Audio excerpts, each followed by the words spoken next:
İlgün näme diýerkä? Sen mundan öň 18, 40, 60 diýen hada hakda hey bir zatlar eşitipmidin? Ýok, bu gözelligiň ölçegi däl. Bu ömrüň ölçegindäki kesgitleýici nokatlar. Has dogrusy, ömür menzillerindäki iň täsirli mewsumlar. Sen 18 ýaşyňda özgöleň, beýleki adamlaryň sen hakda näme diýänlikleri bilen şundan hem çyndan gyzyklanýan. Olaň sen hakda aýdýan oýan her bir sözüni bilýän, näme diýänliklerine puta üns berýän. Öz etmeli işiňden ünsüňi soğup, bu sözlerden olaň matlap pälini seljerýän. Sen hakda nähili pikir edýänliklerinden binjalyk bolýan. 40 ýaşa ýeteňde bolýan, özgöleň sen hakda nähili gep gurruna gumra bolanlyklaryny bisin deden ok. Olara asla üns beren ok, gyzyklanan ok. Olaň öwmesi ýa-da ýamanlamasy asla sen perwaýyňa däl. 60 ýaşa ýeteňde bir hakykata akyl ýetirýän. Ýyllar boýy ýanyňa hemra bolan, aňda götürüp gelen iň wawul sowalyň, ilgün men hakda näme diýerkä diýen pikiriň üzünüksiz pikire öwrer derejede asla ähmiýetli dälligini, juda biderekdigini akyl ýetirýän. Ine 18, 40, 60 kadasynyň kesgitlemesi şeýle. Öz maksatlarymyzy ähmiýeti babatda ikinji derejeli zady öwürmegimizi özümiz günäkär. Muň göz başan başgadan özümiz hakdaky oý pikirine gereginden artykmaç üns berýänligimiz. Her gezek başına baran, yerine yetiren ýa-da hyýallanýan işimizi olary yarap yaramaýanlygy bilen ölçerjek bolsak, öz göwnümizi ýürekde besýän arzuwlarymyzy gaýra goýsak, diňe töwerekden baha ýa-da dalla garaşsak, öňe ilerläp bilmersiz. Hiç wagt hemme kişiň göwnünden turjak iş edip bilmersiň. Ogly bilen Bazardan gelýän Hoja Nasreddin kyssasyny ýatla. Hoja Nasreddin ogly bilen eşekli Bazardan gelýän eken. Olaň ikisem eşege artlaşyp münen ekenler. Bulaň şeýdip barýanyny gören bir topar adam, bulara serediňe iki bolup bir eşege minipdirler. Eşek jana göre haýpyňyz gelsin diýipdirler. Hoja Nasreddin ogluny eşekden düşürüp bir ýerde oturupdyr. Asalym ýöräpdirler. Öňlerinden ýene bir topar adam çykyp, "Muňa serediň garra tasy eşegiň üstünde. Körpe ogly bolsa piýada barýar. Heýem boljak zatmy?" diýipdirler. Nasreddin eşekden düşüpdir. Hemde ogluny mindiripdir. Asalym ýörenlerinden soňra öýlerinden çykan ýene bir topar adam bu ahwalaty geň görüpdir. Bulara serediň ogly eşegiň üstünde garra tasy bolsa piýada barýar. Heýem gelişýän zatmy diýipdirler. Nasreddin ogluny eşegiň üstünden düşürüp, ikisem eşegiň ýanyna piýada ýörep gidiberipdirler. Biraz salymdan bir näçe adam bulaň ýoluny kesipdir. Bulara serediň eşegiňe üstü boş, adamlaram ýanyndan piýada ýörep barýar. Nähil düşünjesizlik diýipdirler.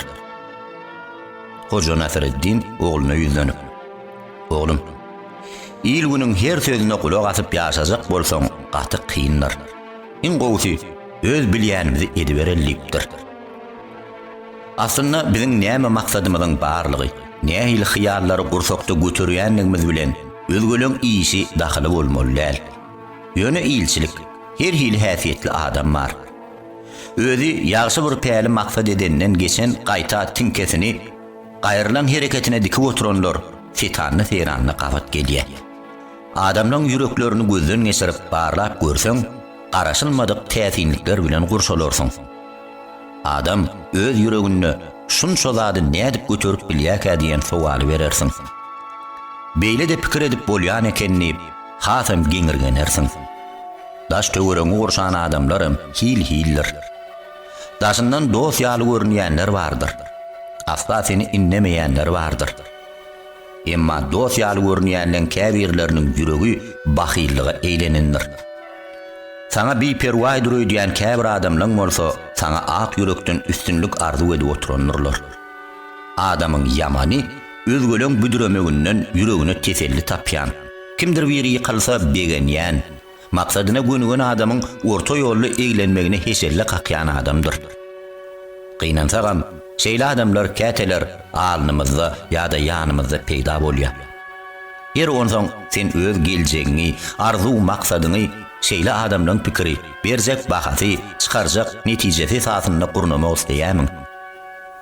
Ýagşy bolsun, yaramaz bolsun, şol pikirler esasynda bir netije çykaryp, şondan soňra belli karara gelmekçimiň. Bu hemişe dogry çözgüniň üstünden eltmez. Elbette özgülüň pikirini dinlemeli. Köpçülüge inkar etmeli diýen zat ýok. Olaň aýdýan sözünden, edýän hereketinden niýetlerini duýmagy öwrenin. Özüňe diýilýän zatlary, nesihatlar, tanqidler, yüzlenmeler hakda oýlan. Olar hakda amykly pikirlen. Akyl eleginden geçir. Mundan soňra bir işe amykly ýüregiňe duýdyňmy, maksadyňdan dänme. Hiç kimsenin pikiri, garaýşy seni ýolundan sowmasyn, ahlasını sowatmasyn. Olary iş etmekden bizar, bikar oturanlar, maksatly ýörek bilmeýän adamlaryň sen badyny bökdemesin. Hazret Peygamberimiz käbir adamlaryň özüne mejnun niýetliklerine üns beren bolsady, İslamiyet beýle ýaýrap ýaýylmazdy. Emma onun öz ýoluna, beýik maksatlaryna berk ýapyşyp, öňe hereket etmegi bize köp zatlar öwretdi. Özümize bähwetli gymmatlyklarymyzy, ýörelgelerimizi berkitmeligimizi öwretdi. Bilmeýän we zatdan bihabar adamlaryň pikirini kulak gabartmaly dälligimizi öwretdi. Köpümize mahsus ýagdaýlaryň biri, beýik maksatlara ýapyşanmazda özgeler näme diýerkä diýen sowal serimizden aýrylanok. Bir ädim ädiýäs hemde töwregimize garanjaklaýas, beriljek baha garaşýas. Ýene ýöre bermeli bolyn, heniz şol ädimleň bahasyny eşitmezden öňe gidibermeligine akyl ýetiremzok. Inniki ädimlerimizi, has dogrusy şeýle ädimlerden düzülýän tutuş geljegimizi özgeleň pikirine baglap goýýas. Bu käbirimiz üçin bejerip bolmajak, geçip bolmajak päsgelçilik böwet ýaly bolup görünýär.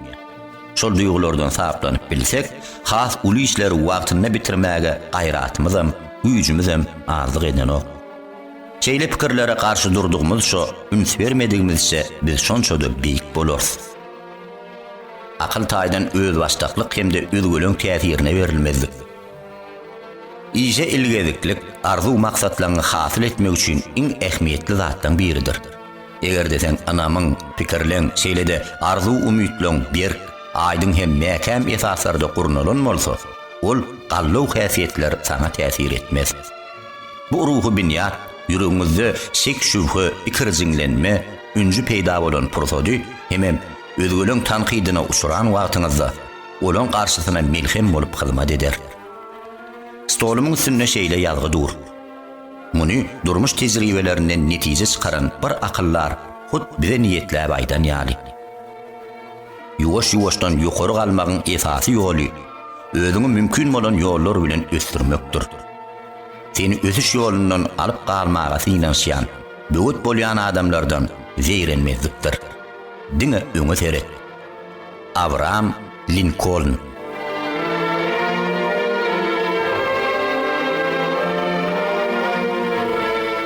Şowsuzlyk gorkusy.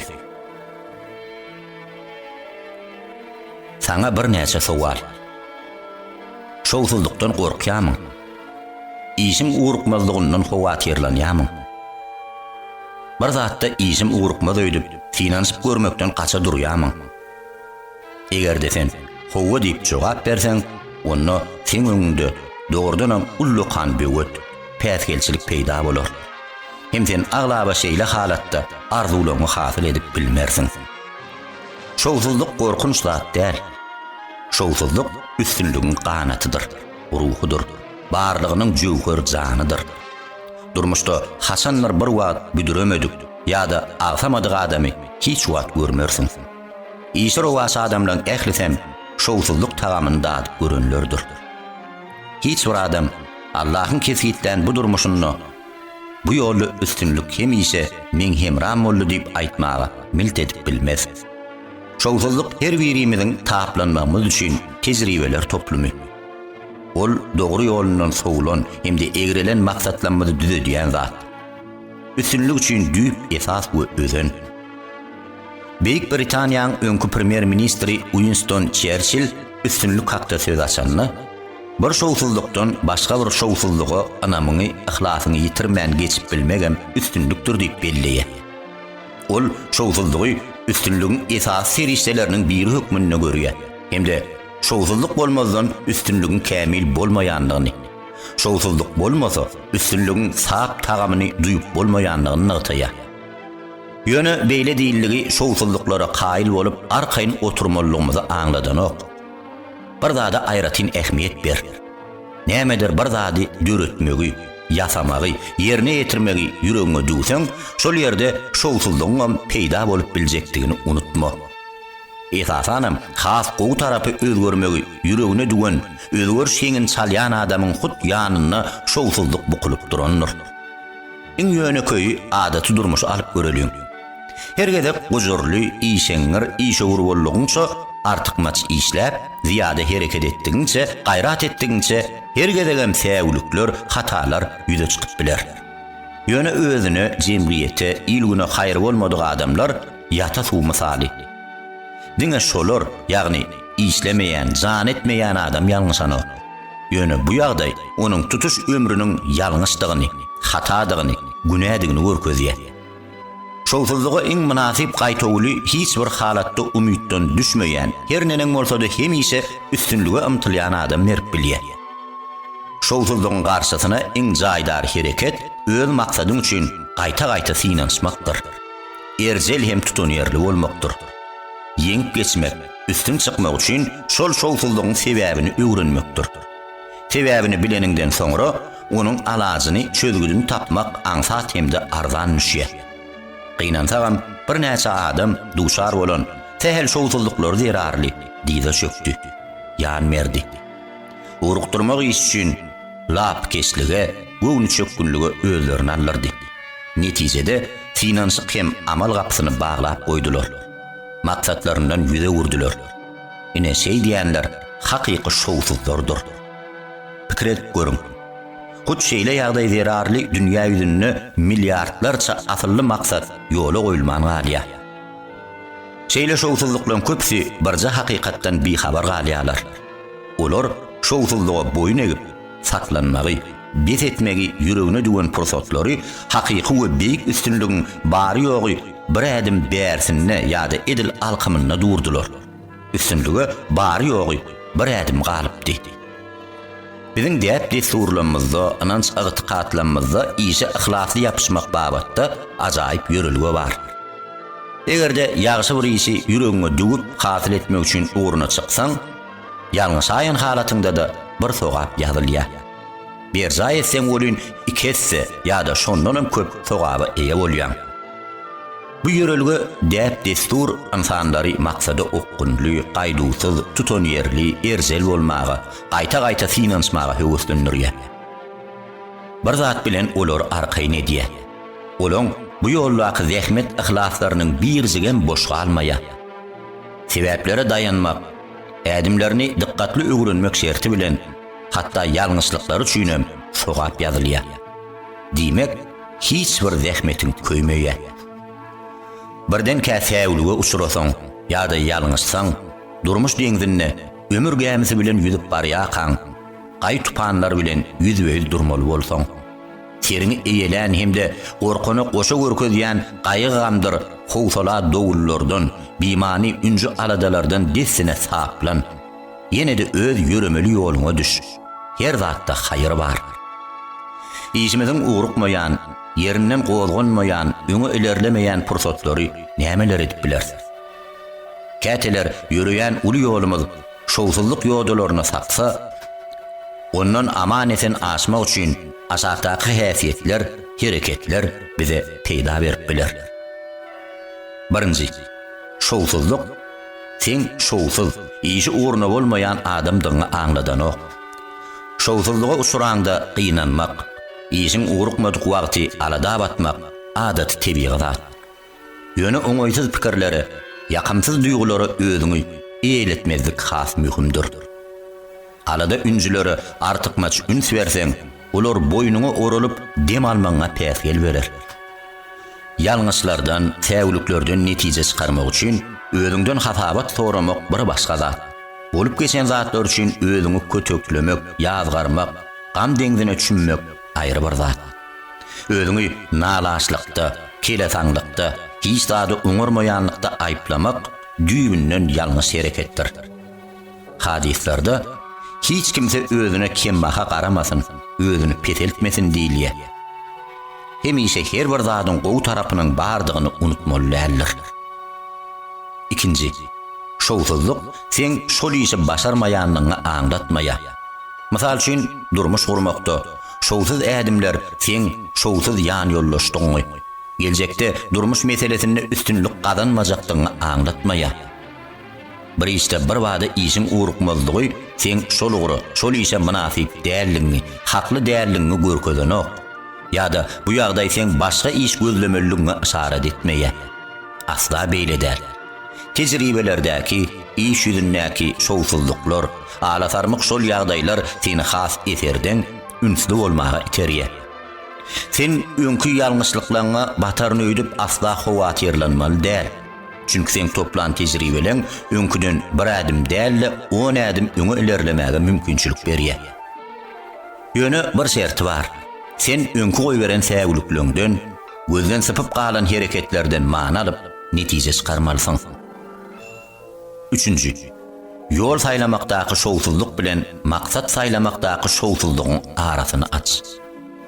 Käbir adamlar maksatlaryna barýan ýolly bir şowsuzlyga uçurasalar, olar derrew maksatlary babatda ikirjiňden başlaýarlar. Aslında bar mesele müşgüllik maksatda dälle şol maksada yetmek üçin saýlalyp alynan ýolly. Ine şu düşnüksizlik, bulanmajorlygam adamyň ýüzüýüz bolýan iň hatarly zadydyr. Sebebi ol bir maksatdan başga maksada göçüp gonyp ýürmäge iterýär, hemde ömrümizin köp bölegini bihuda sarf etmemize sebäp bolýar. Isleýän zadymyz babatda pikirlenmeden dagyny, pytraňy bolmagyna getirýär. Näme isleýänligimizi bilmeýäsiň bahana dulanýas.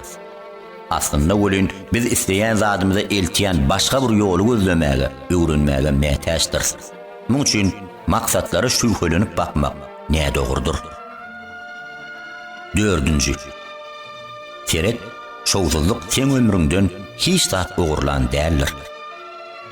Haýsydyr bir işe gümra bolup geçiren günleňi, ýöne muň üçin kazanmadyk üstünlükleňi göz ýaş döküp ýörme, ağlamaga innik etme. Sen häzirlikçe maksadyňa ýetmedigen bolsaň, kazanan zatlaň ören kymmatlydyr. Sen tejribeler sandygyna goşan, öwrenen zatlaň ananay kymmatyny baha bilen kefitlep bolmajak zatlardyr. Aslında da durmuş tejribeden toplumudur. Resulullah Hazretleri hemişe bizi şu sözler bilen ruhlandyrdy. İşten ahyryna netijesine görädir.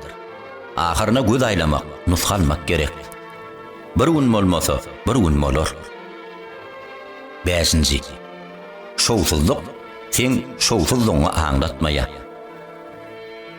Geňmürmi? Şowsuzlyk bu şowsuzlyk şahadatnamasyna eýe bolanyny aňladanyk. Ol dünýä ýüzüniň sana barmagyn çomoldup töhmet atyjylyk nazary bilen bakýanlygyny aňlatmaýa. Seni inkar edijilik, sana şüphelik araýyş bilen seredýänligini aňlatmaýa. Ol mundan soň hemişe biýabraýlyk dony bilen kanagat etmegiň sana ýazgatdygyny, galan ömrüňi işi şowlamaýanlyň hataryny geçirmeliligini aňlatmaýa. Asla beýle däl. Bir şowsuzlyk ol diňe sinanşyk, ol diňe tejribe, ol heniz ahyrky hemde gutornukly netije däl. Ol wakalaň ýüze çykýan ýeri, ýöne uruş jeň ýeri däl. Ol innika geçişini goýdy, ol iň soňky öwrüm däl. Maňa anan. Öňüne şowsuzlygyň kölegi düşmese, üstünlügiň şoglasy göz gamaşdyrjy bolmaz. Mahlasi ondan öwrenýän zatlaň bilen şowsuzlykdan lezzet almagy öwren. Lap keslik hemde şowsuzlyk pursatlaryny çuňur oýlan hemde şol tümlügiň içindäki tutuş ömrüňi, ömür ýodalaryny nurlandyrjak ýagtyly görmäge, duýmaga döwtalak bol. Hakyky şowsuz adam sehel şowsuzlykdan soňra inneki sinanşykdan soňuşýan hemde göwnü çökerýän adamdyr. Aslında üstünlük galasynyň esasy kerpiçleri şowsuzlyk hemde uğursuzlyk kerpiçlerinden ibaratdyr. John Charles'ın şowsuzluk hakda aydın bir sözü var. Şowsuzluk iki hildir. Birincisi pikirine diýen, emma oňa ýeterlik hemde ýygydyr amal eden ok. İkincisi öňünden pikirini etmän, nähiller bir zada amal etmekçi bolýan.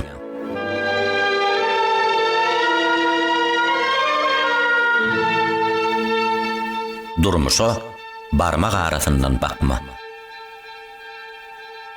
Sen korkakmy? Belki bu soragym sana juda gömeltü eşdilen bolmagy mümkin. Has giňişleýini aýtsam, egerde durmuşyňda nämedir bir zady şu wagtyndan has gowluga tarap üýtgetmekçi bolanda, üýtgetmegi ýürege düwüňde. Näiller bir korku ürküni, çekinjeňligi duýýamyň diýdigim. Bir zady ýa-da ýagdaýy üýtgetmek islenimizde, ýa-da öwrenşmedik zatlanmadan başına barmagy pikir edenimizde, näiller bir korku ünjüň bizi gaplap almagy tebii ýagdaý. Tewekkellik artdygyça bir rahatlygym güýçlenýär, korkum ululýar. Psikolog Lukman'dan aýtmaklaryna görä, korky ýüze çykyp biläjek howp hatarlardan, şolar gowulgaýan zatlardan, sebeplerinden goraýan zat. Emma käbir halatlarda ol ösüşiň öňündäki esasy päsgelçilik hem böwetdir. Artykmaç korky işe ahlakly ýapyşmagy, zähmet çekmäge, öňe ilerlemäge päsgel berýär. Şeýle ýagdaýdan halas bolmak hemde ol gorkuýuny bejermek mümkindir. Öňden bar bolan zady üýtgetmek isleýän adama her hili ýakymsyz, atersatyl hemde göwüni çökkün duýgulan, esger kimin hüjüm edýänligi suwud edilen zat. Şeýle oňaýsyz pikirler ony maksat muradyny hasyl etmekden alyp galmaga synanşýar. Şolaň has mühimleriniň birem gorku duýgulardyr. Gorky adamy ýesir edýär. Yaramaz nefsine bat berip duýgularyna hökmüni ýöredýär. Egerde gorkusy ürsem gelse, ol adam hasrat üçünýär. Ünji, çekinjeňlik, bir rahatlyk duýgularyna şam bolýar. O zatlar hakda pikir ýöredip bilen ok. Elim jahany tümlüge gark bolan misaly kabul edýär. Dünýäni barmaklarynyň arasyndan synlap başlaýar. Çünki biz näbellilikden şeýle bir gorkýas, käde kapylar kakmakdan çekinýäs. Öňkü bilýän, öň öwrenşen zatlanmaza ýa-da öň köpleň synap gören zadyna ýapşanmazy eýgörýäs. Emma aradan gaýtmaz, ýürekli, maksady okgunly adamlar ömrüň bir gezek berilýänligini, hemde ol ýerde ikinji ömre pursat ýokdugyny, bu ömrü gorkurka gaplanyp ýaşamaly, şol näbelli zatlara da dokunup görmegi, käde tejribelerden lezzet alyp ýaşamagy, tewekkelçiliklerden hemde her kädeçillige ýürekli topulmakdan lezzet alyp ýaşamagy eýgörýär. Muňa sesini Amerikan ýazgysy Mark Twain biziň her birimize juda ähmiýetli bir maglumat habar berýär. Ol uzak we asuda ömür sürüpdir. Ýüreginde bolsa en semer dogul, howatir bar eken. Ýazgyň aýtmagyna görä, oň kalbyna dağlaşan gorkulan hiç birem hasyl bolmandyr. Ol bize biziň has erbet gorkýan zatlanmadan hiç wagt başymyza gelmeýänligini, biziň şol gorkulary görmezden dünýäden ötüp gidýänligimizni ataýar. Biziň içimizdäki nebis hemişe bizi nähilidir bir howsala, gorku bilen gurşaýar. Biziň köpüýmiz hereket edýäs, hemde kellämizde de iň yaramaz zatlaň ssenariýas dur. Şol yaramaz ssenariýalaram biziň günnelik durmuşda kararlanmada täsir edýär. Hemde geljegimiz üçin kabul edilmeli mühim çözgütleň öňüni badyna alýar. Ähmiýetli durmuş kadalarynyň ýene birini ýaňdydaýyn. Ünswer, üstünlük hiç wagt sowgat berilmeýär. Üstünlük gazanylýar. Onu görüşüp çekip almaly. Sen iki tane ýagdaýyň birini saýlamaga borçly. Ýa-ha adaty insan bolup, aman asuda ýaşa. Ýa-da beýik adam bolup, tewekkelçilik edip, kynçylyklary ýeňip geçdi, has ajaýyp durmuşda ýaşa. Isle barmak uçlaryna ýörär, daraklyňa basyp, yer birden jygyllaýmasyn. Dünýäniň nazary maňa gönügäýmesin diýip, gorky howsala bilen ýaşa. ýa-da sesini beýgeldip, bardygyny suwud edip, özüňi ikrar etdirip, durmuşda batyrga hem şadyan ýaşa. Bay Kaka, garip kakatly ajaýyp eserini Robert Kiyosaki şeýle ýazýar. Garipleň toporundan baýlaň hataryna goşulmak üçin beýnimizi garipleň pikir düşünjesinden, olaň pikirlenç ukuyundan, durmuşa bolan garaýşyndan halat edip, baýlaň pikir ýöretişini hemde özlerini alyp barşyny öwrenmeli. Şol esasda da ýöremeli. Iň möhüm zatlaryň biri töwekkülçilik etmekden saklayan yeterliksiz gorkudan saplanmakdyr.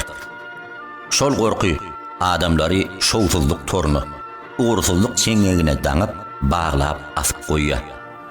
Şeýle adamlar arkaýyn asuda we aňsat zata ýapyşýarlar. Hemde hemişe ören azat bilen kanagat etip ýaşaýarlar. Adamlaryň aglabasy öz maksatlaryny ujypsyz derejede hasyl etmek, üpçün etjek ýoly saýlap tutýar.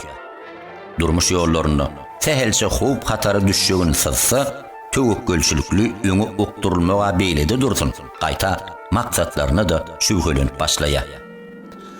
Howp hatar görseň, gözsiz watyrlyk bilen okturul diýemek, ýa-da hemişe alada bir rahatlyk içinde ýaşa diýjek bolamak. Ýöne bir zat hemişe ýadynda bolsun. Egerde sen beýik maksatlara, belent arzulary beslenen, dörüjlükli, oýlap tapyjylykly adam bolmagy ýüregiňe düwen bolsaň, unutma. Howp hatar, gorkurky bir rahatlyk ýarzatlaram sana hüjüm etip durar. Bu gorkular sen maksadyňa çynlaka ýapyşyp ýapyşmanyňy bilmek üçin bir synagdyr. Hemişe taýýarlykly, hemme zada taýyn bol. Maklasy, her bir üýtgeçligiň, özgörüşiň sana bir näçe ýadawlyklary tirkäp geljekdigini bil. Ýöne olardan gorkma. Olara garşy biýliň berk guşa. Ruhy taýdan taplanan taýýarlykly bolsaň, olary ýeňip geçip gitmek müşkül zat däl. Özüňi işeň ýerden hataryny, işe urlan toporuny görmek isteseň, her bir işe jogapkärçilikli çemeleş. Gorkynyň özüňi eýelemegine pursat berme. Ýogsa beýik adam bolmagy ukuyubyň, mümkinçiligiň marka, ýöneköy adamlaryň biri bolup galarsyň. Ýazgylaň biriniň gorku we ikirjiňdenme hakda aýdan bir sözi bar. Şübhelenmez hemişe bize hyýanat edýärler. Olar finansmak arkaly gazanyp biljek mümkinçiliklerimizi, haýyrlanmyzy elden gidermegimize getirýär.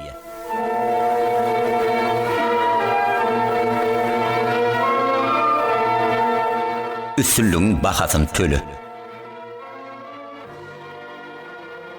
Beýik sahabalan biri Suheyb ar-Rumi Resulullah Hazretleriniň ýanyna barmak üçin Mekke'den Medine göç etmegi ýüregine düwenni, Qurayşyň betbärleri onu ýyzarlap, ýol ugrunny bir ýerde gabapdyrlar. Suheyb şol ýerdäki dağ aýyrdynyň bir ýerine bukulup, penalanyp başlapdyr. Ol ýaýatmaga üren ezber bolan soň, düşmanlarynyň hiç biri muň golaýyna barmaga milt etmändir. Onu ele salmak tamasyny ýitirenlerinden soňra, iň bolmanyna mal mülküne eýe bolmak öwesi nebislerini odup durupdyr. Niyetini kersine düwen betbärler, ähli emlägini, mal mülküni taşlasa, öz ugruna goýberjekdiklerini, ýogsam gitmäge idin bermejekdiklerini aýdypdyrlar. Sen aramyza gelende, yer urup ýerde galan garyp birdiň. Ýanymyza geleninden soň arsyň açylyp gitdi, baýlaň artdy. Aramyzda iň uly baýlaň birine uruldum. Indi seni şol baýlagyň bilen goýbermejekdigimiz hak diýipdirler. Suheyb olara hazinasynyň mülküniň gömlen ýerini talgy beripdir. Gömülügi genjiň salgysyny eşden betbärler onu şol ýerde taşlap, hazinany talamaga gidipdirler. Suheybem sag salamat Medine aşypdyr. Hemde destine Peýgamber Hazretleriniň huzuruna barypdyr. Bolan wakalary gurrun beripdir. Bu da bir sewdadyr. Sewdaň öňüne bolsun Suheyb diýip Peýgamberimiz dillenipdir. Suheyb öňüne goýan maksadyna ýetmek üçin ähli baýlygyny, malyny, hazinasyny berdi. Ol isleýän zadyny gazanmak üçin gelen bu geleşigine bir sekundam, bir jigem ikirjinlenmedi. Her bir üstünlüğün özü bolşuly bahasy, tölegin narhy, gymmaty bar. Farky ýok, ol üstünlük maddi, edebi, jemgyýetçilik ýa-da ahirete dahilli üstünlük bolaýsyn. Hükman bahasyny ödemeldir. Egerde üstünlük mut ýa-da muto ýakyn mirzat bolsa, her bir iş ýakmaz, ýalta, biwüş adamlaram ony islen çagyna gazanardy. Der dökmezden alardy. İşewurluk dünýäsinde adygan, ýerdejisi gazanjy bilen beýleklerden bir adım öňe düşmegi başaran adamlaryň ählisi ýaly şu hakykaty tekrarlaýar. Üstünlüğün bahasy bar. Onu gazanmak üçin öňürti şol bahany hükman ödemegiň gerek. Ancak zihinin hem de kudretun özü hataplanyan tanymal suratkeş Michelangelo üstünlük hakda oy hyýallary çünmeýänleri, okuyup başarynyň ýüze çykmagy ýa-da bagtyň çümek üçin üstünlük gerek diýýänlere şu zady maslahat berýär. Üstünlük üçin harj edilen ihlasy bilsediňiz, üstünlük üçin ýerine ýetiren zähmetlerni görsediňiz. Michelangelo bolmak üçin näil tıraşanlygymy göz getirsediňiz, men başarnygym size asla geň bolup görünmezdi. Sistem ibadatxanasynyň gümmözüniň iç ýüzüne surat çekmek üçin 4 ýyllap arkanlygyna ýatyp durdum. Ukymy şeýdi wallym diýipdir. Muhammed Abu Terike, Misriň hemde tutuş Arap dünýäsiniň en çeme ýyllap meşhur turgany bolmagy başaran adam. Ol ähli Arap dünýäsiniň berekellasyna, söýgüsine, hormatyna münasip boldy. Adam kärçiligi, erzelligi, tuton ýerligi bilen jemgyýetiň hemde milletiniň gadaklanmasyna dogry wakyp bilýänligi bilen şol mertebe eýe boldy. Bir gezek men ondan artykmaçlygynyň sary hakda soramda, dogry men üýtgeşik zat edemok. Men edýän her bir zadym men hükman edäýmeli zatlam. Turganlyşyk ýurunny özümden ödülmeli ihlasy, erzelligi ýerine ýetirýän. Tälimçilerimiziň görkezmelerini gysarnyksyz hemde dol kämil ýerine ýetirmäge çalyşýan. Şeýdibem tomoş etmäge gelýän jan köýürlüň hormatyny gazanýanyny jogap berdi. Everest dagynyň çur başyna çykan ilkinji müsürlü Omar Sümri. Bir gezek oň bilen bolan duşlukda Guinness'in rekordlar kitabyna ýazylan bu batyrgaýlygy, muny başaran ilkinji müsürlü hökmünni taryha girmegi bilen gutlap, muňa nähili hötde gelendigini soradym. Ol maňa şu hakykaty äşgär etdi. Everest dagynyň depesine 2 heptede çykdyk. Ýönemek üçin ilki 4 ýyllap taýýarlandyk. Ol gödöňüne getirisinden has agyr bolan pursatlar hakda gurrun berdi. Muňa garamazdan üstünlügiň 2 adım bäri ýanyna durkan maksatlary hasyl etmekden, dolu amala aşyrmakdan saklanmazlyk gerekdi. Ol hyýalyna götürüp gelen dağ belentliklerine dırmaşmak meselesinden birjigem däňmedi. Üstünlügiň bahasyny öňünden töleseň, taýýarlygyň, taýynlygyň hemde laýyklygyň kämil bolsa, orta ýoldan ýyza gaýtmak gelişiksiz ahyry. Doktor Nebil Faruk Arab edebiýatyna ýaşlan söýgüli gahrymany arkadaýanjy. Ýakyn günnägerde aňtowçylyk edebiýatynyň öňmaşçysy. Ol bir gezek şeýle urun berdi. Bir maksady ýüregime dugdum. Ýönemin ummasyz tölegi bardy. Ödemegem borçdy. Egerde men üstünlüge ymtylýan bolsam, maňa üstünlük gerek bolsa, men şol tölegi ödemeliyim. Ýoksam gödöňünde tutan işimi hasyl edip biljek däldim. Ahir belli bir karara geldim. Öz islegim boýunça Sağlık Ministri wezipesinden boşadym. Hem de adaty lukman bolup işlemegi iler tutdum. İşimiň daşyndan gödöňünde tutan maksadyma amal ederim ýaly boş wagtlarym tapyldy. Edebiýat bilen has içgin gyzyklandym. Hemem owullan ýürekde lowlap duran islege ot berdim. Elime kalam aldım, hem de eser ýazyp başladym. Öňümde goýan beýik maksadyma ýetmek üçin wezipemden meýletinlik bilen ýüze wurdum. Ýoksam lukmançylyk ugry şo wagt adamzada behwitli hem ýerdejil hünärden biridi. Edare ediş dolanlyş işleriniň ustady hataplanýan Steven Kofam şöýler gaýtalýar. Maddi, mal, mülk ýa-da amaly üstünlük gazanan adamlaryň ählisi bir agazdan ikrar eder. Üstünlük gazanmak üçin ilki akylyňy işlet. Sonra şol urda der döküp işle. Üstünlüğün bakasyny öňünden hemde dol kämil tölemegin gerek. Üstünlük üçin en gysga ýol şundan ibarat. Üstünlüğün bakasyny tölemäge sen şeýle bir borçly, şeýle bir mejbursyň. Tölegin görnüşleri dürli bolup biler. Şol ugry deýişli zatlary köp okumalysyň. Köp maglumat toplamaly bolarsyň. Ýa-da ýadawlygy ýa-da salman din çerek diýip göwnmölmän, ýygynysiz ýygyder işlemegen bolup biler. Belki häzirki iş orunyny üýtgetmegin gerekdir. Täze tanışlyklar, dostluklar zerurdur. Garaz, her üstünlük üçin nämeleri, näçe mukdarda tölemeligini, neneňse ihlas tagalla etmeliligini bilmegin hem berja etmegin gerek. Her näçe arzu maksady eýlenseňem, hal ýagdaýyň öňkü bolşundan üýtgäp gitmeýän bolsa, diýmek sen bu urda ýeterlik alada ýa-da dogry hereket etmeýänligini aňladýa. Öňünde goýuljak üstünlük tortunyň tagamy hemde göwrümi sen tölen bahaňa, muzluňa, ýagny sarf eden ihlas zähmetine bagly bolar. Gorkoklar, çekinjeňler üýtgeşik zat gazanyp bilmezler. Rahatlyk, arkaýynlyk bilen üstünlüği utgoşdurmak isteýän adamlar haýpygeljilikden başga zat tapmazlar. Ihlaslar puç bolar. Özüňe berilen akyl zehini peýdalanyp, öňde goýan maksatlaňda üstünlüge ýetesiň gelýän bolsa, ýaltalyga iterýän arlowçy duýgulary, salgynlara boyun egmän, tögökkellik bilen ähli gorkur küýüni dep edip, batyrgaýlyk bilen öňe ýöre, hereket etjem gazan. Üstünlük hergiz mut däldir. Her üstünlüğün bahasy bardyr.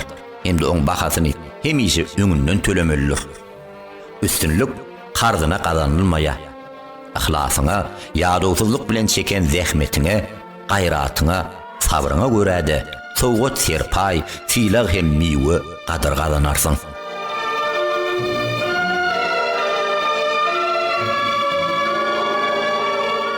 Barabar behwitler peýdalanmagy başar. Futbol çempionatynda bir düzgün bar. Çempion bir bolmaly. Edil qadiýetde bolşýaly, dawalaşýan taraplan haýsam bolsa biri ýeňmeli, beýleksi ýeňilmeli. Bu käbir adamlaryň düşünjesinde hut şeýle. Ýogsa da durmuş dogrudanam hiç ýyly deňligi bilmeýän, diňe bir tarapyň utup, beýlek tarapyň utulmagy bilen tamamlanýan futbol oýunymy ýa-da qadiýet derňegi. Eýsem, adamlar menki bitsin, senki ýitsin diýen pikire uýup ýaşamalymy? Bugün biri, ertir ýene biri ýeňiş gazany bersin diýen pikir bilen gezmelimi? Aslynda durmuşdaky üstünlük gazanyş hemde ýetki, hasrat babatdaky barabarlyk, çelede tapawut adamlaryň öz esaslandyrýan anançlaryndan gözi başalýar. Käbir adamlar özünden gaýry kişe pisinde etmeýär. Hemde özgöleň behwidi, aladasy asla perwaýyna däl. Käbir adamlar bolsa, hatta özüniň ziyanyna galyp, beýlek adamlara haýyr sahabat, ýagşylyk etmäge ymtylýar. Ýene bir topar adamlar bar. Olar özlerine behwit geljegini, bir zat gazanjagyny anyk bilenden soňra gymyllap, gybyrdan başlaýarlar. Dolandyryş idare ediş alymlary boýunça ustad professor Stephen Covey öňün täsir edýän adamlaryň 7 enligi atly ajaýyp eserini aslynda deň ähmiýetli, barabar gatnaşyklary peýdalanmagyň 6 usuly bar diýip belliýär. Göreliň bu gatnaşyklary kim nähili peýdalanýar? Men gazanýan, sen ýitirýän. Bu düşünje uýan adamlaryň pikirine görä, durmuş düýbü teýkary bilen bir oýun. Bu oýunny bir tarap ýitki çekmese, beýlek tarap gazanyp bilen ok. Bu zeýilli adamlar bet pygyllan, ters hereketden gaýtjak adamlar däldir. Olar beýlek tarapy utmak üçin, özleri ýeňmek, gazanmak üçin her zady etmäge taýýar. Men ýitirýän, sen gazanýan. Sen beýleklen gazanmak üçin özüni pida edýän adamlarym bolarmy diýip ýeňirgenmegiň mümkin. Ýöne gynansaňam şeýle adamlar bar. Käbir ýagdaýlarda adamlar özlerini hut şu ýörelge laýyk alyp barýarlar. güýçli, göwnü çökkünlük, üstünlüge bolan umydyň dolu üzülmegi, özüňi gaýy gamlara ýesir etmek, öňe ymtylmaga islegiň bolmazlygy, özüňden, töweregiňden, ýaşaýan dünýäňden göwnüň geçmegi. Yerliksiz arymlara senden aşa berilmek, gaýratyňa galyp bilmezlik. Bulan ýitiren saglyklarynyň lukmanlar, tebipler, palçy porhanlar hemde käbir özüni bilýän adamlar köp zat gazanýarlar. Bu duýga berilen adamlarda optimistik, oňyn pikirlenmek, gowy tarafa ýykyn etmek ýaly ýagdaýlar ören az. Olar hemişe özleriniň çäresizliginden hemde ýagdaýlaryň amatly dälliginden zeýrenýärler. Zeýrenç bolsa saglygyň getirilmegine eltýär. Men ýitirýän, sen ýitirýän. Samsonyň qady ýörülgesini alyp götürýänler şu hili adamlardyr. Maňa da bolmasyn, duşmanyma da bolmasyn. Bu düşünjedäki adamlaryň ünsü aladasy hemişe garşydaşyna bäsleşine gönükdirler. Bulan ilkinji maksady arzuwy bäsleşleriniň şowsuzlygyny görmek. Olaň hasratyna uwanmak. Bu adamlar özgeleň şowsuzlygyny görüp, öz şowsuzlyklarynyň ejerini azkem ýeňilleşdiren ýaly duýýarlar. Şoň üçin bular ören ýaramaly adamlardyr. Olaň aň düşünjesi saman çöpünden ýeňildir. Men gazanýan, saňa Allahyny goýýan. Bu ýörelge eýerýän adamlar garşydaşlarynyň bäsleşleriniň hereketine, özlerini alyp barşlaryna asla üns beren oklar. Dogry, olar bäsleşlerini bilgeçleýin ziýan emeden oklar. Ýöne olaň gazanmak üçin ihlas emeden oklar. Ünsüni diňe öz gazançlaryna gönükdirýärler.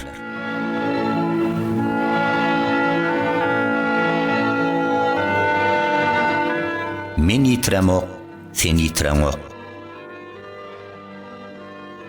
Bu ýörelge deňmeden tamamlanýan netijeleri, ýagdaýlary ileri sürýär.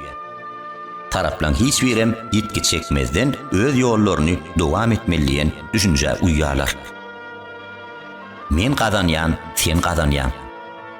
Ehlimiz gazanýas. Ehlimiz bilelikde alalaşykly, sazlaşykly hereket edýäs. Hemde her birimiz ehlimize behwitli bolan ýollary, usullary gözleýäs. Bu pikirdäki adamlar özgeleň mehwidine de edil öz behwitleri ýaly garaýarlar. Olaň pikirçe beýleki tarap gazanman, diňe özü gazanmagyň bir taraplylyk we diňe özüňi bilmeklikdir. Ýalňyş düşünjedir. Ene biziň her birimiz şu düşünjeleň haýsam bolsa birine laýyk hereket edýäs. Şol pursatlaryň ählisinde de 6-njy düşünjäni men hem gazanýan, sen hem gazanýan diýen ýörelgäni öňe ilerletip bolýar. Sagdyn düşünjeli, uzak geljegi nazarlayan adam hemişe şonu saýlaýar. Aň düşünjeleriniň derejesine laýyklykda her kim özüniň dogry hataplan usulunu saýlaýar. Aslında bolyn barabar behwitler ýaly bereketli, lezzetli, rahatlyk berji başga bir usul ýokdur. Stephen Covey'nin ýazmagyna görä, 6-njy ýörelgen iň öňüdüdigini, hemmelere behwitlidigini bilsegem, kä halatlarda beýleki ýörelgeleri eýermegimiz juda düşnüksiz bolup galýar. Haýsy ýörelge özümize ýiti täsir etse, şoňa da ýykyn edýäs. Ýitkiden gazanmak ýörelgesi sport ýarşlaryna ähmiýetli bolup biler. Bäsleşiň säwlügini peýdalanmak bilen özüň ýeňiş gazanmak, oýunyň düzgüni. Emma durmuş oýununa bu ýagdaýy giýirmejek bolmaly. Men ýitirýän, sen gazanýan ýörelgesem, kä halatlarda behwitli bolup biler. Mysal üçin, egerde bir mesele iş sarp eden gaýratymyza hemde inniki gönükdirjek ihlasymyza degmeýän bolsa, ondan çekilip beýleki tarapa behwitli bolsun diýip bilersiz. Goloýdaky wagtlaryň hemde ýöneköýje şowsuzlyk ulagyndan bildirilýän hemde wagty bilen eýsilmeýän äpet şowsuzlykdan has bowdur. Her halla bulan iň öňüdi men gazanýan, sen gazanýan ýörelgesidir. Bu biziň alyp götürmeli, hemişe şoňa muwapyk ýöremeli ýolumyzdyr. Bu ýolda berekedem, begenjem, şowlulygam beýlekilerinden has beýikdir, has ýuşgunlydyr. Emma muňa eýerip ýaşamak ýeňil ýelpaý iş däl. Muny dolu başarmak üçin özüňde bir näçe häsiýetler kemale getirmeli. esasanam maddi gymmatlıklar bilen sermizin sämäp duran zamanyna beýlekilen behwidi dogursyna pikirlenmek yeňil düşmez. Emma başaryp bolmajak adam däldir. Şol ajaýyp häsiýetler hemmelen behwidine bolan pikirleri çözgütleri tapyp berýär. Gözel pikirleri oýarýar. Halk arasynda ýörgünli bolan söz bar. Ajaýyp häsiýetler, ajaýyp pikirler oýarýar. Şeýdeninde hem öz behwidini hem özgöleň behwidini goraýan. Ata-baba gelýän asylly däpdi surlanmyza, durmuş ýörelgelerimize üns berseň, bu ýörelgen gymmatyny, ähmiýetini has dol düşünersiň. Bu biziň asylly ýörelgämize muwapyk gelýän düşünjedir. Resulullah'nyň öz söýýän zadyňyzy dostuňyza da rowa görýänçäňiz, hakyky mümin dälsiňiz diýen hadisini ýatlan. Şoňa nazar salsak, bu ýörelgäni saýlap saýlamazlyk däldi. Bize hut şeýle hereket etmek ünnelenir. Bu ýörelgän aslynda terbiýe, ananç, ygtykat ýaly gymmatlyklar ýatyr. Men kazanyan, sen kazanyan diýen ýörelge belent mertebeli adam bolmagyň bir şertidir. Şonu amal etmezden mertebeň dolup kämil bolmaýar. Özüňdäki husyýetlik, bahyllyk duýgularyndan saplanmasaň, diňe özüň kazanmak ýeterlik diýip pikir etseň, bir wada özüňi rahat duýsaňam, soňa waka durmuşy şeýle dolandyrmak ören çetin bolar. Beýle durmuş ýoly ören hatarly, kert gaýaly, uçut eňitli ýoldur. Köke bir adamdan başgasyna ýetmeýe, onu diňe bir adam iýmel diýmek ören ýalňyşdyr. Yaradanyň hazynasy hemişe doğrulur. Ol hiç wagt eýtilýän nädir? Gökleň we yer ýüzüniň hazynalary Allah'nynkydyr. Onun fazly keremi hemme zady, hemmekse ýetýändir. Behwitler barabar peýdalanyp bilsek, kazanyan her bir zadymyzyň bereketi artar gider. Hiç wagt öz behwidini iler tutmak bilen daş töwereňi, ýaşaýan jemgyýetini gözden salma. Olara näme bolsa şo bolsun diýip ýaşama. Özüňem kazan, özgölere de kazanmaga may ber. Bile kazanmak ýörelgesi hemmelere behwitli, münasip ýörelgedir. Şonna pek ursokdan, pekide niyetlerden, il arasyndaky orun mertebeden, hemme täsir edýän uňyn oý pikirlerden lezzet alarsyň. Mahlasy arassa kazanç, kazanmak diýmeklik, beýlekleri gözden salmak diýmek däldir. Gaýta bilelikde kazanmak üçin olaram öz ýanymyza çekmek diýmekdir. Üstünlügi onuň şatlygyny deň paýlaşmak diýmekdir. Ýeňi saýdymlaryny bilelikde ýerine ýetirmek diýmekdir. Arap ýazgysy Necip Mahfuzyň aýdan sözleri bar. Egoistligiň çür başynda ýaşap bilersiň, ýöne bu häsiýet bilen bagtly bolup bilmersiň.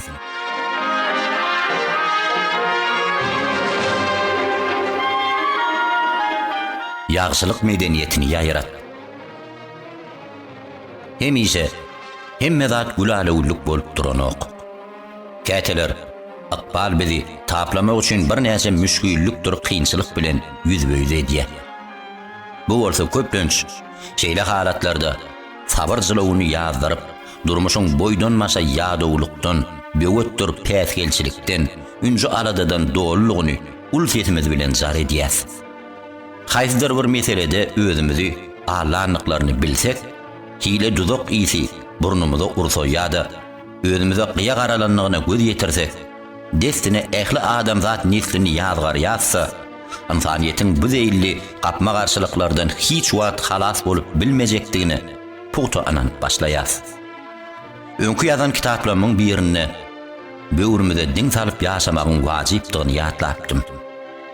Özümizi durmuş wakalaryny allatmaly dälligini ýaňladypdym. Büdüren pursatymyz durmuşyň tutuksuwy, garma güýrme düşnüksiz bir zatdygyny bahan edip, zeyrenmelligini, daş töwereňimizi diňe aç böwri pisint adamlardan dolulugyny asla ananmalligini üns çekipdim. Käbir adamlar bizi bir ýa iki ýoly allasa, biz asylsyz düşünjeler, öwdaý bozuk pikirler, howsaly dowullar bilen özümizi gaýta-gaýta allaýas. bolmadyk we bolmajak zatlar bilen özümizi dowlat almak, şemal ýok ýerinden başymyzy ýapyrynmak, özümizi arlamakdyr. Boş dowullara kulak abartma. Böwrüňe diň sal. Anan we eýer. Soňy ulu gorka ýazjak waswasyň şinelemegine ýol berme. Bir çäkde durma, hemde kämilleşmegini dowam et. Indi men bu ýerde has artykmagyny talap hem towuk etmekçi. Sen hemişe hayır we mehr muhabbet medeniýetini ýaýrat. Adamlary begendirmäge çalyş. Hiç wagt olary dünýä we durmuş wabatda lap keslige salmajak bol. Hiç kesip begendirmeýän, eşdilenden ýüzi garurt bolup, ýüregi agram salýan, hemde gussa donuna büreýän sözler hergiz agzyňdan çykmasyn. Gaýta-gaýta şum habarlary ýetirýän adamlardan bolma. İlgün sen agzyňdan diňe ýakymly wakalaň buşlugyny eşitsin. Hatta sözüň artyk gelýän, diňe dymyp oňmaly pursatlaryny da, sen diliňden diňe umytlary ruhlandyrýan jümleler çyksyn. Sen şeýle bir aýna bol. Bu aýna olara göňüllerindäki gussany dälle, umytlaryny, anamlaryny açyp görkezsin. Peygamber aleyhissalamyň aýtmagyna görä, egerde bir adamlarda derek galmady. Olaň ählisi dargady diýse, bilgin, iň dargan, iň biderek adam şoň özüdür. Mundan ötürü her bir hereketine, sözüňe terasap çemeleş. Adamlara olaň dünýäsini tümlüge gaplajak, göňü çökkün, garanky, tutukly pikirleri ýaýratyp ýörme. Hatta şol gurrun, şol adama dahyly baram bolsa, aýtmaklyk uslup bilinýän näler. Bir kyssaň üstünde durup geçelim. Bir adam ürgün çägel sehralyklaryň içi bilen atyny saptyryp barýan ekeni.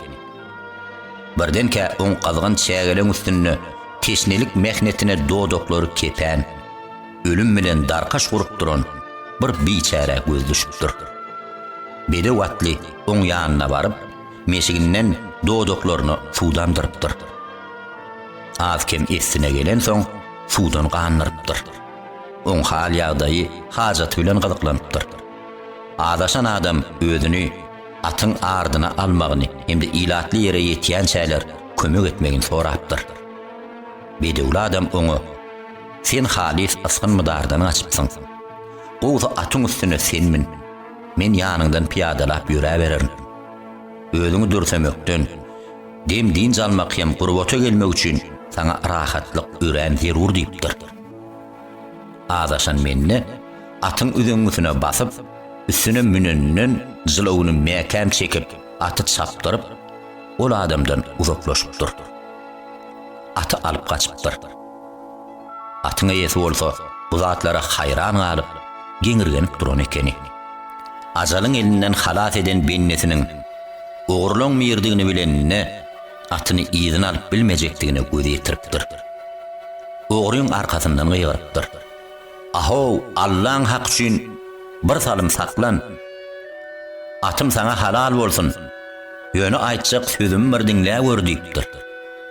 At eýesiniň gowulap ýetip bilmejek aralygyny geçenden soňra ol ogry saklanypdyr. Howa, näme arzyň bolsa aýt eşdeli. Bu bolan wakalary başga ýerde gurrun bermäge göri. Ýoksa adamlaryň birek-birege bolan anamy iter diýip ýaşy adam jogap beripdir. Eýsem, bu sözleri diýmek bilen atyny gurladan adam nämäni gözüňde tutýar? Ol atdan has gymmatly zady. Adamlaryň birek-birege bolan anamynyň şüpremezligini isleýär. Zatdyr närsäni heran haçan gazanyp bolar. Emma anam ýitse, on gaýtadan dikelmek üçin ýyllar gerek bolar. Atyny ogurladan noguna garamazdan bu wakalary başgalan ýanyna aýdyp ýörmezligi sargaýa. Ýoksa bu ýerde jany ýangynly boljak atyň öz eýesi ahyry. Egerde käbirimiz şoň ýerinde bolan bolsak, kä içimiziň howru köşeşýänçe agzymyzdan ýalyn çabyradar ýörerdik. Näme üçin yaramaz gurrunlar aýtmazlyk ünnelýär? Sebäbi anamsyzlyk adamzat jemgyýetine zeper ýetirýär. Ýagşylyk etmekden saklaýar.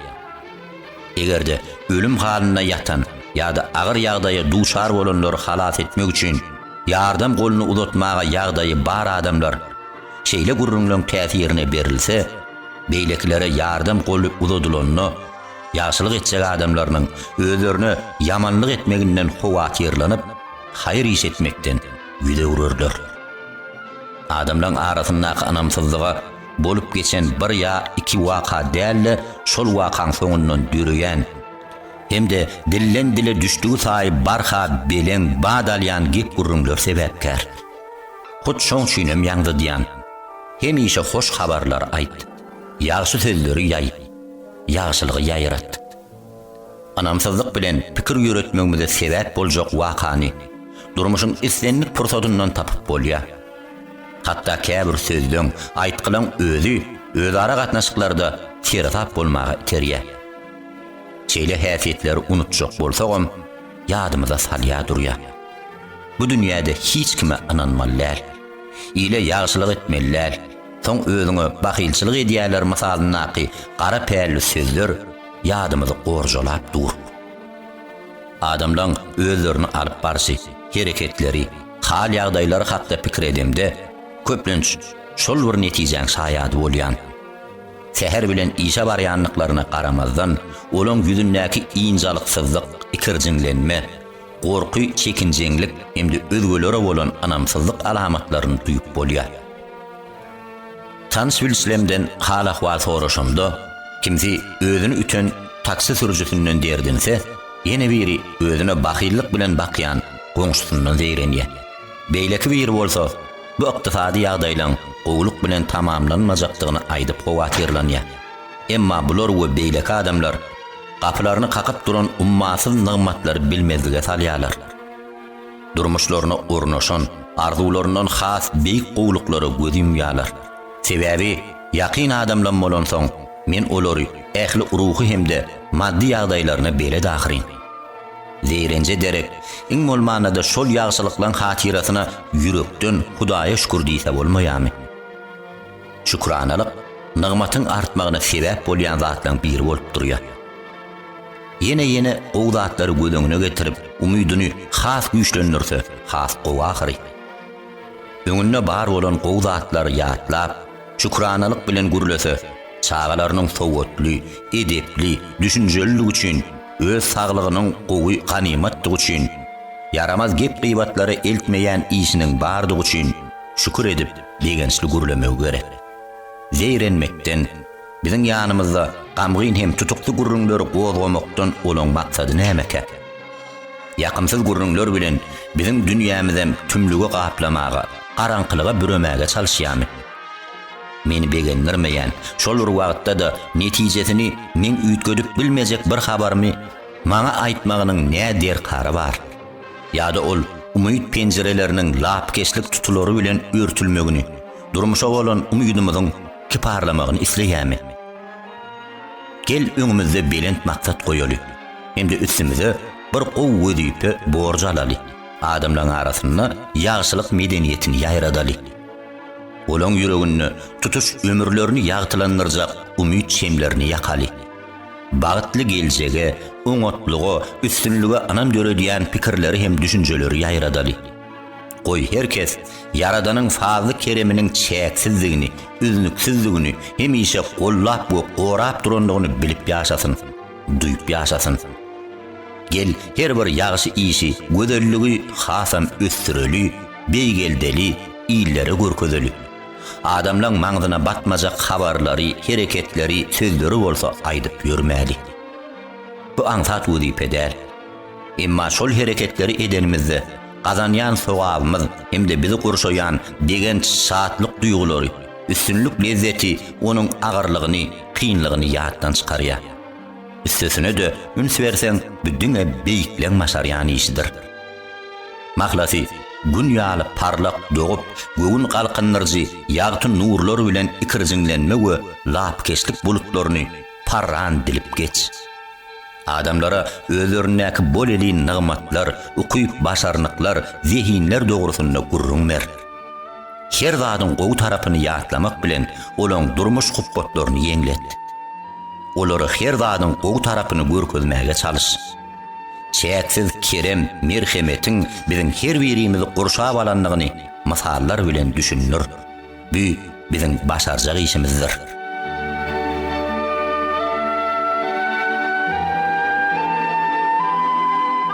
Ar almagy öwren. Hemişe süýjü arzulara garylyp, gowy netijelere umyt etsegem, wakalan hemmesi gowy halar netije bilen tamamlanyp duranok. Bir gün durmuş meydanlarynyň birine kimdir birinden asgyn gelip ahmyra gaplansa, hükman aralasmyz gelýär. Men maslahatym aral.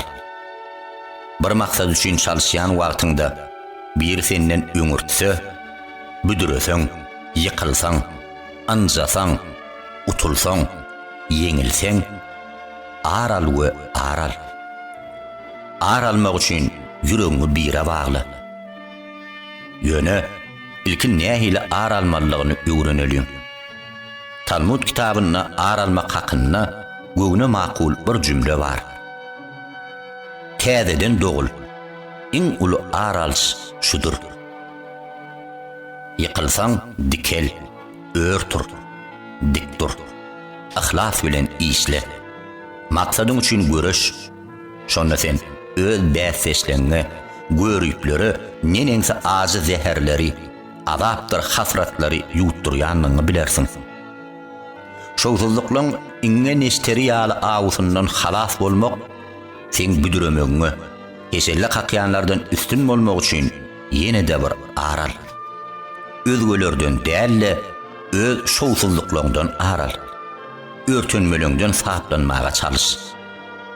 Durmuş görüş meydany. Görüş bolsa käteler ören zabun bolýar. Birdenke bu gowaly meydanyň ortasyna nädip düşenini duýman adýan. Öz gymmatyň, mertebeň, ananjyň, maksadyň, pikiriň, prinsipiň, arzuň ýerine ýetirýän işiň üçin sen görüşmäge mejbur bolýan. Belki ýeňlersiň. Kimdir biri iň pis usullary ulanyp, pis hereketler bilen seni helak etmek ýa-da aşak basmak isler. Şol halatda sen näme etmeli? Näme desin geler? Gör ikimiz pikirdeş ekenik. Aralasymyz geler. Ene şeýle ýagdaýlarda hormatly professor Abdulmutowyň sözleri ýerlikli görnýär. Sana yamanlyk edýänlerden aralmagyň iň gowy usuly olaň özü ýaly bolmazlykdyr. Durmuşyňda olaň sökel ýörelgelerini, näsa garaýşlaryny, keselli düşünjelerini gaýtalamakdan, olaň özleri ýaly bolmakdan gaça durmakdyr. Olara özleri ýaly jogap bermekden özüňi belent tut. Oýalar özleriniň pessigini, düşünjeleriniň çüýrükdigini, ahlaklarynyň noksanlygyny duýsunlar. Ine men saňa ünleýän aralşym. Senden isleýän zadym şu. Aralmakçy bolsaň, şuň ýaly hereket et. Ruhuňy aç ýartyjy deýin gemirýän gabahat kem haýyn aralşlary asla aňa ornaşdyrma. Allah Taala olar takwa hem bagyşlaýan, geçirimli adamlardyr diýär. Bagyşlamaklyk, geçirimlilik etmek iňen ähmiýetli zat. Ol aralş sözüne geň görnýän, laýyk gelmeýän, gelişmeýänem bolsa, asylly hem ýagşy adamlaryň aralş ýoly ýörelgüsdir. Bir aralş usulludur. Aralş sözü seni bir neme biňjalyk eden bolmak ahmal. Ýöne men oň gowy tarapyny saýlap aldym. Aralşyň howry, gazgynlygy, saňa ýykylmagy, ýeňilmegi ýigrendirer, gaça duzdurar. Şowsuzlyklary öwrenişdirmez. Aralşyň bu usuly bozulan zady düzetmäge, ýöwlen zady dikeltmäge, ýoýlan zady bütüwetmäge itergi berýän täsiri eýedir. Nähili aralmaly? Ikinji jahan uruşy döwründe Beýik Britaniýanyň ministrler kabinetiniň başlygy bolan Winston Churchill'in aýdan bir sözü bar. Her kimsäniň öz sähetli güni bar. Günlüň käbiri beýleklerinden has tapawutly bolup biler.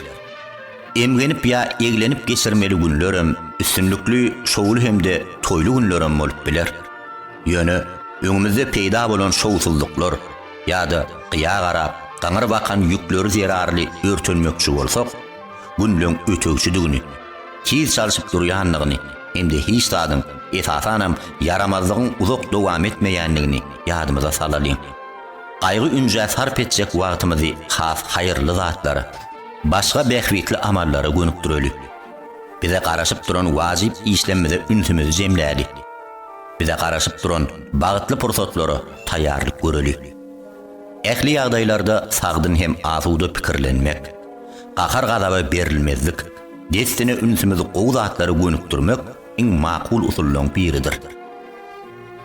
Maňa may berseň, men saňa nenengsi ar almagyň bir näçe ýollaryny kesgitläp bereýin. Owadan arzulardan ýükün tutan salyň durmuş deňdinne çaýkanyp duran bolsa, has gowy ýaşamagyň hatirasyna sen yaramaz enniklerinden aralyp başla. Muň üçin ýürüýte wagt belli.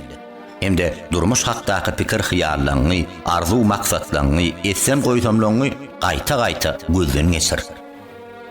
Öz bärden gaýdýan häsiýetlerini öwren hemde olan gaýtalanmazlygy aýrylyp gitmek üçin çalyş. Şol yaramaz häsiýetlerini üýtgetmäge jan et. Yaramaz enniklere ýetir bolma. Ajaýyp häsiýetler bilen beden hemde özüňi erkin, dogumly duý. Köp oku, tejribeli adamlar bilen geňiş. Maşgala gatnaşyklaryny düzgünleşdirýän, hemde jemgyýetde özüňi edepli hem edenli alyp barmagy öwredýän ýürüýte kurslary, leksiýalara gatna. Şeýle söhbeti berip biljek adamlar bilen dostlukly gatnaşyklary ýola goý. Maşgala durmuşyndan lezzet alýan adamlaryň iň gowsy bolmagy başarýanlygyny subut et. İş oňurýanlygyny görkez. Egerde dostun göwnüňe degen bolsa, ýa-da ýollaşyň özüni alyp barşynda hüý häsiýetine hyýanat kokusy burnuňa ursa, aral. Sen olar ýaly bolma. Kinaya bilen, hyýanata hyýanat bilen, ýaňsyly söze ýaňsy bilen jogap berme. Oňursaň öňkü bolşuňy sakla. Ýa-da öňkülüňden malakatly, arkaýyn, asuda, parahat, sabırly, salihatly bol. Bu sen onun beýikdigini delillendirýän aýratynlykdyr. Galyk häsiýet, anam iman mabatda olary meňdemezlik, olardan has gowy bolmaga çalyşmak, ar almagyň iň netijeli usullarynyň biridir. Olary edil özleri ýaly bolup ýamanlyk etmäge iterýän her bir duýguny ýom-ýok et. Sogabyna Allahdan garaş. Egerde öz duýgularyňda, hereket häsiýetlerinde bärden gaýtmaklyk bar bolsa, öňde goýan maksadyňda, meýilnamaňda agsaýan bolsaň, ýyza galýan bolsaň, ýa-da bir geleşikde bar baýlygyňdan el ýuwan bolsaň, daş töweregiňdäki janly zemenne de indi sen aýak üstüne galmagyň mümkin näle pikir etseler, sen olaň bu batyl düşünjesini sympytrak etmek üçin aral. Garyňa dayan, ayaňa gal. Wagtdaň kynçylyklaryň sagaman sowulmak üçin Allahdan ýardam hem dözüm dile. Gaýta-gaýta öňe okturul. Öňkülüňden hem has dogumly, anamly bol. Her ätjek ädimiňi, ýörejek ýoluňy, geçjek mendiliňi, gerek ýerine düşlejek, ýük ýazdyrjak ýerlerini ilik duýma inçelikleri bilen gözden geçir. Maksatly öňe ilerle. Sen çok edekde şowsuzlygyň bede watyň birje büdüremeginden başga zat däldigini adamlara hemde dünýä aýan et. Goý olar sen ýene-de öňe ýürüýänligiňi, ulu anam we güýç kuwat bilen gaýtadan ýoluňy dowam edýänligiňi gözleri bilen görsünler. Egerde iş ýerine müdürüň ýa-da ýokary okuw mektebinden mugallymyň saňa näme dogry baha berse, özüň alyp barşyňdan sapaklaňa ýetişigiňden nägile bolsa, sen olaň bu pikirinden ürsömdiňi, beýikdiňi, ýaşy ennikleň, häsiýetleň bilen subut et. Sen şowsuz ýa-da ýaltadyňy delillendirýän, hemde gün geçdigi saý aňlaryny kökürjek garaýşlaryny öz asyllyk häsiýetleň bilen inkar etmäge çalyş. O adamdyňy öňkülerden hem has gowy bolup bilýänligiňi görkez. Egerde içiňdäki nebisiň, iblisiň senden ürsöm gelip, kimdir bir bilen öjeden bolsa, öz ara gatnaşyklaryňda säwlik hemde sowukluk aralaşdyran bolsa, ýa-da bijaý söz, ýerliksiz degişme bilen dostlugynyň göwnüne degen bolsaň, bir gödük söz ýa-da pygal bilen kimsäniň janyny ýakan bolsaň, üçünç kılıcı bilen öz nefsinden aral. Ansabyňy, wujdanyňy oýar, häsiýetiňi gowulaşdyr. Hataňy geçirmegini, seni bagyşlamagyny sora. Özüň müýnlükän üçünç soramagy peslik bilme. Egerde seni haýhywsyň, nefsiň benni ýesir edýän bolsa, nefsiň özüňe hükmüni ýöredýän bolsa, gaflatyň uzaga çeken bolsa, iman agylyna dolanmak bilen aral. Toba kalkanyny goluňa al. Ayagyň büdürese ýa-da bilen gypsynsa, sen oňa berýän gaýtargyň gaty ýowuz bolsun. Gaýratlylyk bilen garyňa gal. Dikel, täzeden deň agramly halyňa gel. Ine şeýle ýol bilen ýöre, dowam ediber. Maglasy aralmagyň iki ýüzi, iki tarapy bar.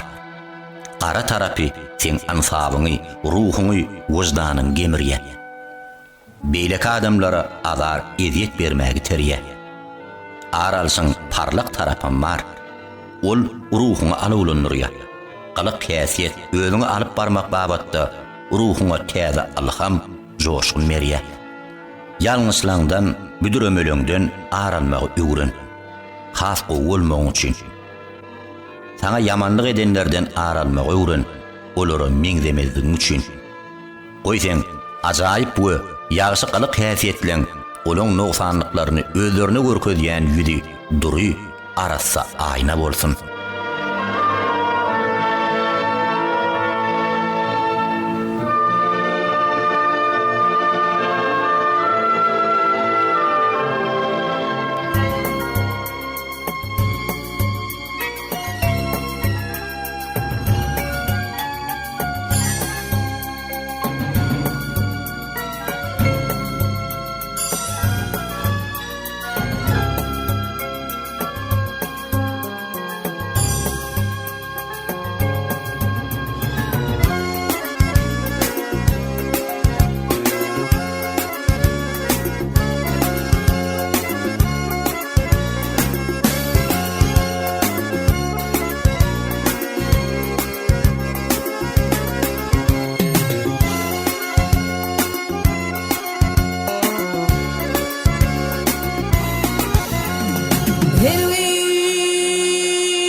Adam onu bu dünyaya gelenken at bilen avrayı alan ağzıdır.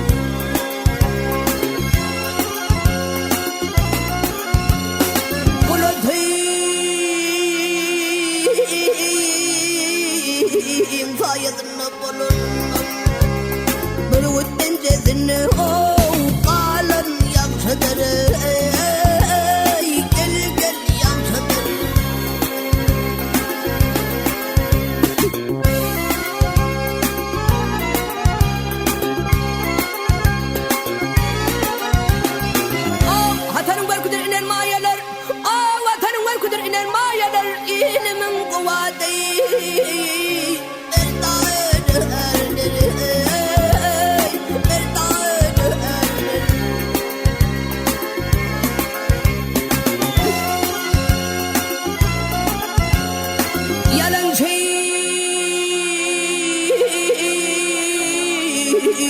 Tanrı'nın düşman ettiğinden emma zahirine yalan ağzıdır.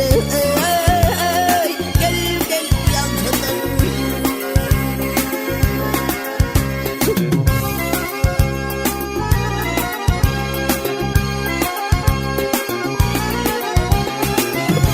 Maktumul irtenim dağaşmaz, maktumul irtenim dağaşmaz, namadadım yol.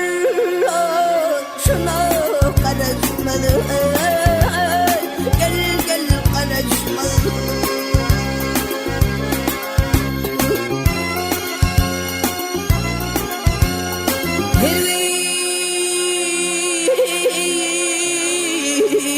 Yapan yerini bulmak yaraşma.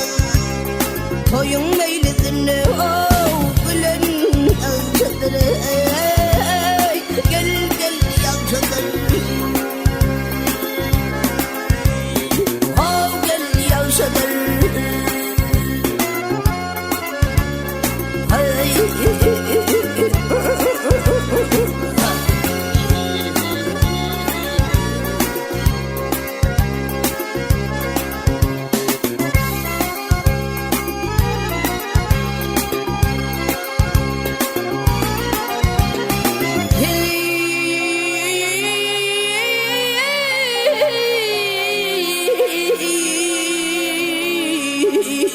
namartlı bir günden geçmeğler. Garip olup deryada kalın yakşı deli.